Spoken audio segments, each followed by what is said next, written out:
منبر نور پہ جلوہ افروز معزز و مقتدر علماء ذویل احترام، پیش نظر سامعین، دور و نزدیک سے سننے والی پیاری سامعات، السلام علیکم ورحمۃ اللہ تعالی وبرکاتہ۔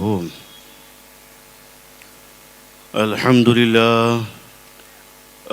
للہ الذی ہدانا الی الصراط المستقیم، والصلاة والسلام علی من اختص بالخلق العظیم، وعلى آلہ الذین قاموا بنصرة الدین القویم، واصحابہ المطہرین، اما بعد۔ نعرہ تکبیر، اعوذ باللہ من نعرہ رسالت، نعرہ رسالت۔ حضرت علامہ مولانا صدام راہب استوئی صاحب قبلہ، شاعر اسلام صدام راہب استوئی صاحب قبلہ، نعرہ تکبیر، نعرہ رسالت۔ تشریف رکھو سب لوگ سبھی بیٹھ جائیے بیٹھ جائیے۔ آپ حضرات کو اگر تکلیف نہیں ہو تو آگے بڑھ جائیے، آگے آ کے بیٹھ جائیے، یہ جو جگہ خالی ہے آپ سامنے آ کے بیٹھیے۔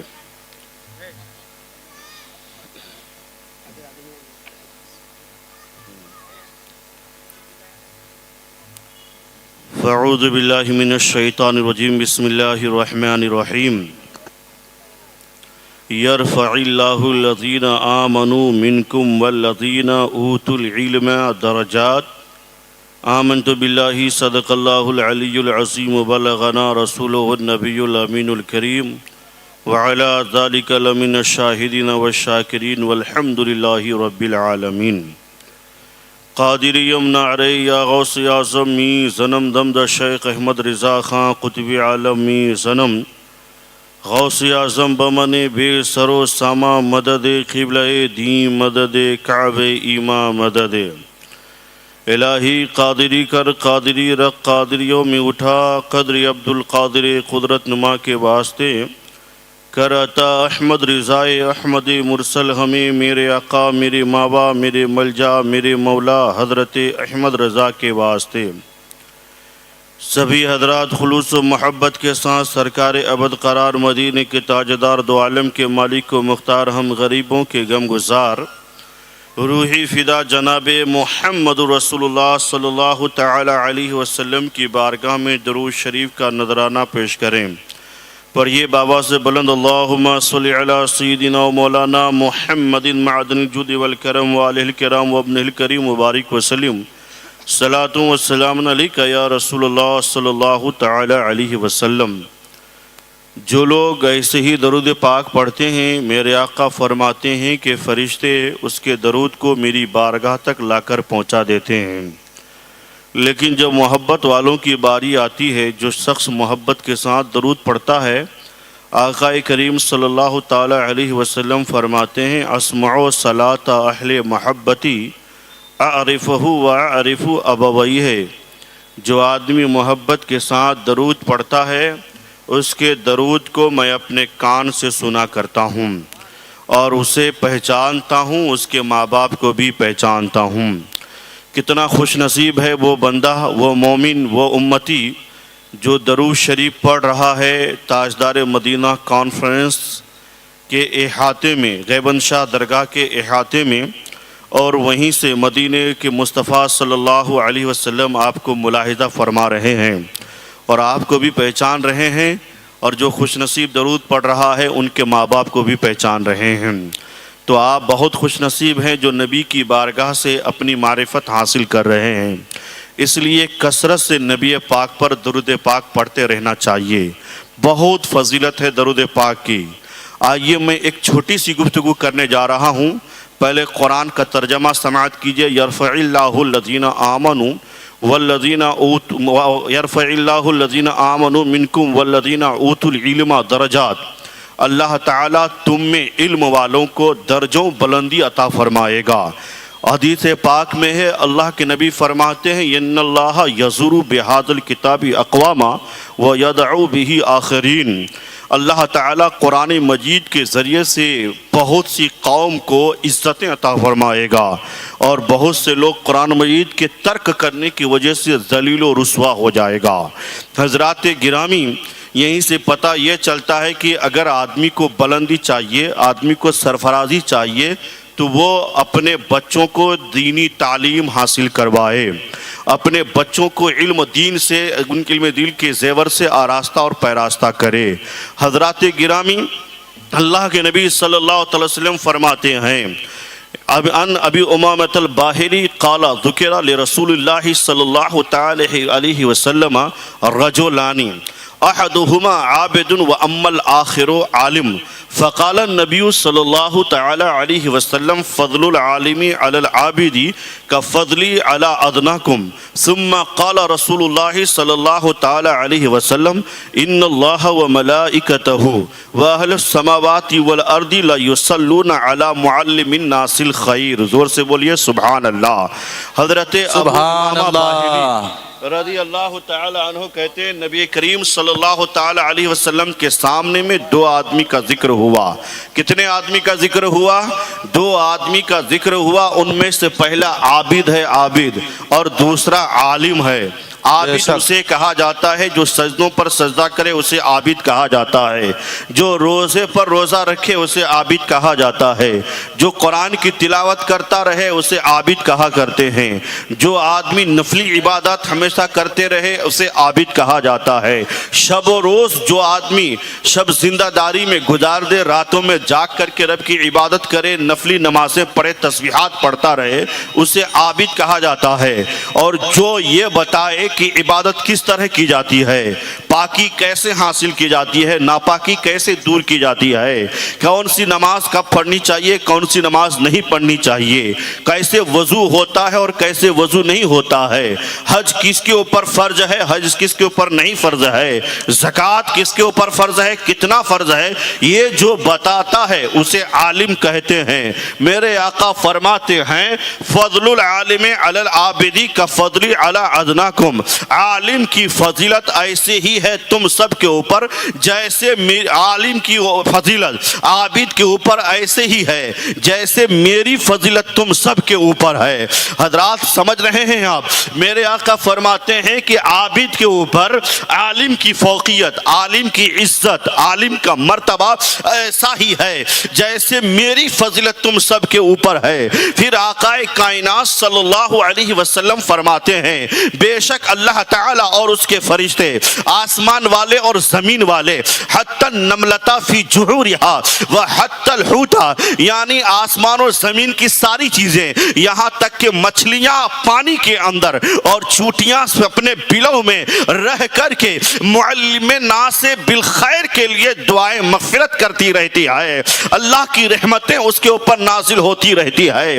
حضرات گرامی، عالم کا مرتبہ آپ سمجھ رہے ہیں، اسی لیے میرے آقا نے فرمایا دوسری جگہ تدارسوا العلم ساعۃ من اللیل خیر من احیائہا، میرے آقا فرماتے ہیں علم دین کا حاصل کرنا رات کے تھوڑے سے حصے میں رات بھر نفلی نماز پڑھنے سے زیادہ بہتر ہے۔ یعنی جو آپ تاجدار مدینہ کانفرنس میں آئے ہیں، یہاں آنے کے بعد جو آپ علماء کرام کی گفتگو سماعت کر رہے ہیں، آپ نے تھوڑے سے حصے میں دین کی جانکاری حاصل کر لی، شریعت کے بارے میں معلومات حاصل کر لی، یہ تھوڑی دیر جاگنا، اپنی نیند قربان کر کے بیٹھنا، اپنا کاروبار بند کر کے بیٹھنا، اپنے گھر بار چھوڑ کر کے بیٹھنا، دینی مجلس میں بیٹھ کر کے شریعت کا علم حاصل کرنا، میرے آقا فرماتے ہیں رات بھر نفلی عبادت کرنے سے بہتر ہے، رات بھر جاگنے سے بہتر ہے۔ حضرات اسی لیے جب بھی آپ کو موقع ملے تاجدار مدینہ کانفرنس میں آیا کیجئے، تاجدار بغداد کانفرنس میں آیا کیجئے، جلسوں میں حاضری کی سعادت حاصل کیا کیجئے، کیونکہ جو بچہ مکتب میں پڑھتا ہے وہ وہاں کی مرتبے سے فائز ہوتا ہے، لیکن جو آدمی کبھی مدرسہ گیا نہیں، جو آدمی کبھی مدرسہ دینی تعلیم حاصل کرنے کے لیے گیا نہیں، اب وہ آدمی کاروبار میں مصروف رہتا ہے، اب اس کے لیے اس سے بہتر اور کوئی جگہ نہیں ہے کہ آدمی جمعہ کے دن سب سے پہلے جایا کرے، عالم دین کی تقریر سماعت کیا کرے, خطبہ سے پہلے جایا کرے, دین کی ساری مسائل کی ساری باتیں حاصل کرے, 2-3 مسئلے یاد کر کے ہر جمعہ آ جایا کرے, اور پھر جلسوں میں جا کے رات کے حصے میں بیٹھا کرے, تاکہ اسے بیٹھنے کا بھی ثواب ملتا رہے اور دینی تعلیم حاصل کرنے کا بھی ثواب ملتا رہے. نعرہ تکبیر, نعرہ رسالت, نعرہ رسالت, تاجدار مدینہ کانفرنس, نعرہ تکبیر, نعرہ رسالت. بہت کو بہت یہاں اس لیے آنا چاہیے صاحب کیونکہ ہمارا جو دن گزرتا ہے گنہگار لوگوں کے سامنے میں گزرتا ہے, ہمارا جو دن گزرتا ہے وہ بدکار لوگوں کے سامنے میں گزرتا ہے, ہمارے جو اوقات گزرتے ہیں وہ سیاہکار لوگوں کے سامنے میں گزرتا ہے. نہ جانے کیسے کیسے لوگوں کے چہرے کو دیکھنا پڑتا ہے دن بھر میں. کوئی شرابی ہوتا ہے, کوئی زانی ہوتا ہے, کوئی عیاش و مکار اور دھوکے باز ہوتا ہے, لیکن آپ کا سینہ ان لوگوں کے سامنے میں رہ کر کے ہارڈ ہو جاتا ہے, سخت ہو جاتا ہے. اب آپ کے سینے کو نرمی کی ضرورت ہے, تو نرمی کے لیے کہیں اور جانے کی ضرورت نہیں ہے. نرمی اگر اپنے سینے کو نرم کرنا ہے تو مسجد میں آ جایا کیجئے, اللہ والوں کے بارگاہ میں چلا جایا کیجئے, اور ان مدرسے کے طلباء کرام کے صف میں آ کے بیٹھ جایا کیجئے. یہاں آنے کے بعد آپ کا سینہ سخت نہیں ہوگا بلکہ آپ کا سینہ نرم ہو جائے گا, اور آپ کے سینے میں کینہ نہیں ہوگا بلکہ آپ کا سینہ نبی کی الفت کا مدینہ بن جائے گا. اس لیے جلسوں میں آیا کیجئے, قرآن پڑھنے والوں کے سامنے میں آیا کیجئے. حضرات جب گلی کوچوں سے گزرو گے تو رکشے میں بیٹھنے والا جو بچہ ہوتا ہے ایسی ایسی بھدی گالیاں بکتا ہے صاحب, زبان سے مسئلہ یہ ہے کہ وہ الٹی ہی کر رہا ہے. اس کے بات سننے کے بعد آپ کے کان پھٹنے لگ جائیں گے. ہاں صاحب 13 سال کا بچہ, 14 سال کا بچہ, 15 سال کا نوجوان, 20 سال کا نوجوان, 30 سال کا نوجوان گلی فٹ پاتھ کوچوں میں جہاں بھی دیکھیے صاحب ہر وقت برائیوں میں مگن رہتا ہے, ہر وقت برائی میں ملوث رہتا ہے, گناہوں میں ملوث رہتا ہے. ٹی وی کے سامنے میں, موبائل کے سامنے میں اپنا پورا اوقات گزارتا ہے. واللہ العظیم جب آپ مدرسے میں جاؤ گے تو 5 سال کا بچہ, 7 سال کا بچہ, 14 سال کا نوجوان, 15 سال کا نوجوان, 20 سال 30 سال کا عالم دین گناہوں میں ملوث نظر نہیں آئے گا. آئے گا تو قرآن پڑھتا نظر آئے گا, حدیث پڑھتا نظر آئے گا. ان کے سامنے میں جاؤ گے تو کان پھٹنے لگیں گے, اور ان کے سامنے میں بیٹھ جاؤ گے تو گناہ چڑھنا شروع. بے شک حق ہے, بہت کو بہت عمدہ, بہت کیا ان اچھے لوگوں کی صحبت میں بیٹھو گے, اور قسم سے یہ ویسے بچے ہیں صاحب یہ کسی گاؤں سے گزر جائے, گاؤں سے, تو طلباء کرام کی فضیلت گاؤں سے گزرنے کی یہ ہے کہ اس گاؤں کی قبرستان سے عذاب اٹھا لیا جاتا ہے. اور اگر یہ طلباء عالم دین بن کر کے آپ کے محلے میں رہے تو بتائیے اس محلے والوں کی کتنی فضیلت ہوگی. اور اگر یہ طلباء عالم دین بننے کے بعد قبرستان میں سو جائے تو بولو اس قبرستان والوں کا کتنا فائدہ ہوگا. اس لیے اپنے بچوں کو عالم دین بنائیے, حافظ قرآن بنائیے. حضرات آپ نے سنا نہیں وہ والا واقعہ, سنا ہے کہ نہیں سنا ہے؟ ایک گاؤں کے لوگ تھے جو دن رات گناہوں میں ملوث رہا کرتے تھے, دن رات گناہ کرتے تھے, کوئی بھی نیک کام کرنے والا نہیں تھا. اتفاق سے ایک بچہ ہے صاحب جو پڑھنے کے لیے چلا گیا مدرسے میں, اور جب مدرسے سے پڑھنے کے لیے گھر آیا اللہ تبارک و تعالیٰ نے فرشتوں کو حکم دیا. کیا حکم دیا؟ کہ جاؤ اس گاؤں کے لوگوں کو الٹ دو, اس گاؤں کے لوگوں کو گاؤں سمیت زمین کو پلٹ دو, یعنی ان یہاں کے لوگوں کو مار دیا جائے, یہاں کے لوگوں کو ختم کر دیا جائے. رب کا حکم ہو چکا ہے. اچانک وہ بچہ گھر آیا ہے صاحب, صبح کی سفیدی نمودار ہوئی ہے, ہاں فرشتے جمع ہو گئے تاکہ اسے پلٹ دیا جائے, گاؤں سمیت لوگوں کو ختم کر دیا جائے, لوگوں کی زندگی بھسم ہو جائے. لیکن وہ بچہ جب اٹھ کر کے اذان دیا, فجر کی نماز ادا کی اور قرآن کی تلاوت کرنا شروع کر دیا. اور جو ہی قرآن کی تلاوت شروع کیا ہے رب کی رحمت کو جوش آیا ہے. رب نے فرمایا فرشتے واپس ہو جاؤ, اس گاؤں کو اب پلٹا نہیں جائے گا. اللہ کی بارگاہ میں فرشتے عرض کرتے ہیں میرے مولا ابھی تو تیرا فیصلہ یہ تھا کہ یہ گاؤں کے لوگ سیاہ کار ہیں, بدبخت ہیں, یہاں کے گاؤں کے لوگوں کو مسمار مسمار کر دیا جائے، گناہوں میں بھسم ہوا، یہ لوگ گناہوں میں دن رات ملوث رہتے ہیں، غرق رہتے ہیں، اس لیے انہیں ختم کر دیا جائے، انہیں بلڈوزر سے سماپت کر دیا جائے۔ لیکن مولا تو نے کیسے فیصلہ بدل دیا؟ رب کی رحمت جواب دے رہی ہے، اے فرشتوں یقیناً میرا یہ فیصلہ تھا کہ گاؤں کے لوگوں کو ختم کر دیا جائے، لیکن ایک بچہ ہے جو مدرسے سے پڑھ کے آیا ہے، جامعہ حنفیہ غریب نواز سے آیا ہے، جامعہ برکاتیہ غریب نواز سے آیا ہے، تاجدار مدینہ کانفرنس کی دستار بندی لے کر کے آیا ہے، آج صبح صبح ہی اٹھا، اس نے اذان دی ہے، فجر کی نماز پڑھی ہے اور قرآن پڑھنا شروع کر دیا ہے۔ اس نے جب مجھے رحمان و رحیم کہا، میری مشیت گوارا نہیں کرتی ہے، میں نے اس بچے کے صدقے میں پورے گاؤں والوں کے گناہوں کو بخش دیا۔ نعرہ تکبیر، نعرہ رسالت، نعرہ رسالت، علماء اہل سنت حضرت علامہ و مولانا شہباز نورانی صاحب قبلہ، تاجدار مدینہ کانفرنس، نعرہ تکبیر، نعرہ رسالت۔ حضرات گرامی، یہ بچے قرآن پڑھنے والے ہیں، یہ جو علماء ہیں نماز پڑھنے والے ہیں، اس لیے ان کی صحبت میں رہا کیجئے اور اپنی زندگی میں چینجنگ لانے کی کوشش کیجئے۔ ان جلسے کا مقصد صرف یہ ہوتا ہے آپ نیکوکار ہو جائیں، آپ پارسا اور پرہیزگار ہو جائیں۔ میں یہ چاہتا ہوں کہ پورے ہندوستان کی زمین محبتوں کے ساتھ امن و سکون کا گہوارہ بن جائے، ہر طرف شانتی پورن جیون استھاپت ہو جائے۔ اس لیے ہم لوگ جلسے انعقاد کرتے ہیں، ہم لوگوں کو درب بہبار سے بچانا چاہتے ہیں، اتیاچار سے بچانا چاہتے ہیں، لوگوں کو ظلم اور فتنہ اور فساد سے بچانا چاہتے ہیں۔ اور آپ جانتے ہیں صاحب، پورے بھارت کے لوگوں کو بڑی بڑی کمپنیز کو بیلیور آدمی کی ضرورت ہے، پر اعتماد آدمی کی ضرورت ہے، بھروسہ مند آدمی کی ضرورت ہے۔ بولو ہے کہ نہیں ہے؟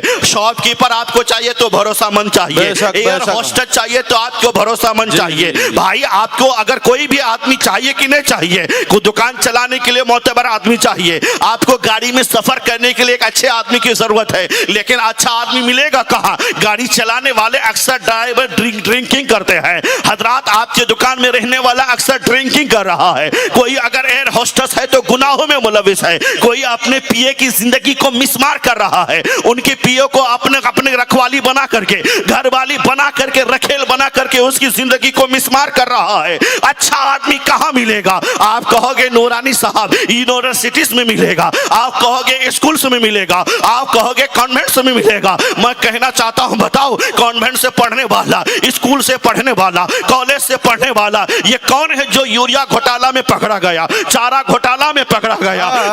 بتاؤ یہ یوریا گھوٹالہ، چارہ گھوٹالہ میں کون پکڑا گیا؟ کوئلہ گھوٹالہ میں کون پکڑا گیا؟ کیا یہ مدرسے سے پڑھ کے آئے تھے؟ کہو گے ہاشا و کلا، ہرگز نہیں۔ اگنی ویر اسکیم کے خلاف بہار کے ریلوے کے 300 کروڑ پراپرٹی کو آگ لگا دیا۔ بولو کیا یہ اسکول سے پڑھی، مدرسے سے پڑھ کے آئے تھے؟ کہو گے نہیں۔ کیا یہ خانقاہ سے پڑھ کے آؤ گے؟ کہو گے نہیں۔ میں یہی کہنا چاہتا ہوں آپ کو، یہ جو دو لوگ آتے ہیں یونیورسٹی اور اسکول سے، یہ پڑھنے کے بعد بھارت کے بھونوں کو آگ لگا دیتے ہیں، یہ بھارت کے ریلوے کی سمپتی کو آگ لگا دیتے ہیں، یہ کیولا گھٹالا کر کے بھارت کی سمپتی کو نقصان پہنچاتے ہیں۔ اور جب کوئی بچہ مدرسے سے پڑھ کے فارغ ہوتا ہے، مدرسہ برکاتیہ غریب نواز سے پڑھ کے فارغ ہوتا ہے، تو وہ قاری شہنواز بن کر کے کملا کر نگر میں مدرسے کی شکل میں ایک بھون دیتا ہوا نظر آتا ہے، جہاں بچے تعلیم بھی حاصل کرے اور ضرورت پڑی تو کورونا وائرس میں بیڑ لگا کر کے انہیں سلائن بھی چڑھایا۔ بے شک حق ہے، بہت خوب، بہت عمدہ تعمیر کریں گے۔ وہ دوسرے لوگ ہوتے ہیں جو بھارت کی سمپتی کو نقصان پہنچاتے ہیں۔ بولو کولکاتہ میں ہاسپٹل کے اندر نرس کی عزت کو بھی لوٹ کر کے اس کی زندگی کو ختم کر دیا۔ کیا وہ مدرسے سے پڑھ کے آیا تھا؟ نہیں صاحب، مدرسے میں پڑھنے والا کبھی اتیاچار نہیں کرے گا، کبھی ظلم و بہبار نہیں کرے گا، کبھی کسی قسم کی غلط حرکت نہیں کرے گا۔ یہ جو کرمنل کو ختم کرنا چاہتے ہو آپ، اگر بیلیور آدمی چاہتے ہو تو اپنے بچوں کو مدرسے میں بھیج دیجئے۔ جو بچہ مدرسے میں جائے گا وقت کا معین الدین غریب نواز بن جائے گا، جو مدرسے میں جائے گا وہ وقت کا مغش اعظم غوث اعظم شیخ عبد القادر جیلانی بنتا ہوا نظر آئے گا، جو مدرسے میں تعلیم حاصل کرنے کے لیے جائے گا وہ وقت کا امام احمد بن حنبل بنتا ہوا نظر آئے گا، امام شافعی بنتا ہوا نظر آئے گا، جو مدرسے میں پڑھنے کے لیے جائے گا وہ وقت کا باعزید بستامی بنتا ہوا نظر آئے گا۔ دوسرے آئیں گے تو پیسہ دے کر کے عزت لوٹیں گے، لیکن جب باعزید بستامی آئیں گے تو طوائف کو پیسہ دے کر کے کپڑا پہناتے ہوئے نظر آئیں گے۔ لوگ آئے تھے عزت لوٹ کر کے جا رہے تھے، باعزید بستامی آئے ہیں تو اللہ کا ولیہ بناتے ہوئے نہیں۔ اس لیے وہ دوسرے لوگ ہوتے ہیں جو عزتوں کو مسمار کرتے ہیں، لیکن ہم داستار مدینہ کانفرنس کا انعقاد کر کے عزتیں بچانے کی بات کرتے ہیں، بھارت کے ساتھ پریم کرنے کی بات کرتے ہیں، وطن سے محبت کرنے کی باتیں کرتے ہیں۔ ہاں صاحب، یہ سب مصطفیٰ جان رحمت کی آمد کی برکت ہے۔ مصطفیٰ سے محبت کرتے جائیے، برائیوں سے دور ہوتے چلے جائیے، مصطفیٰ سے محبت کیجئے، آپ کا پورا امبرناتھ امن و شانتی کا گہوارہ بن جائے گا۔ دیانتداری سے آدمی زندگی گزارے گا۔ حضرات میں جا رہا ہوں، سنیے ایک مصرع سن لیجیے محبت سے۔ جس طرف دیکھیے اجالے ہیں،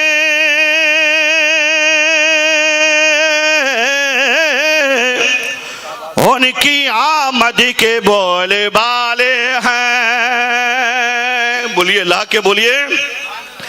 جس طرف دیکھیے اجالے ہیں،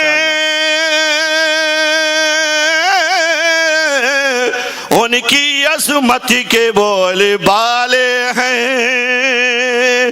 کفر چھٹ جائے گا زمانے سے، ظلم چھٹ جائے گا زمانے سے، کفر چھٹ جائے گا زمانے سے، میرے سرکار آنے والے ہیں، ہاں میرے سرکار آنے والے ہیں، میرے سرکار آنے والے ہیں۔ پڑھیے استغفر اللہ ربی من کل ذنب واتوب الیہ، لا الہ الا اللہ محمد رسول اللہ صلی اللہ علیہ وسلم علیہ۔ ماشاء اللہ، سبحان اللہ۔ یہ تھے حضرت علامہ و مولانا مفتی شہباز نورانی صاحب قبلہ، جو اپنے بہترین انداز میں ہم سامعین کو خطاب سنا رہے تھے۔ نعرہ تکبیر، نعرہ رسالت، نعرہ رسالت، علماء اہل سنت، علماء اہل سنت، حضرت علامہ و مولانا مفتی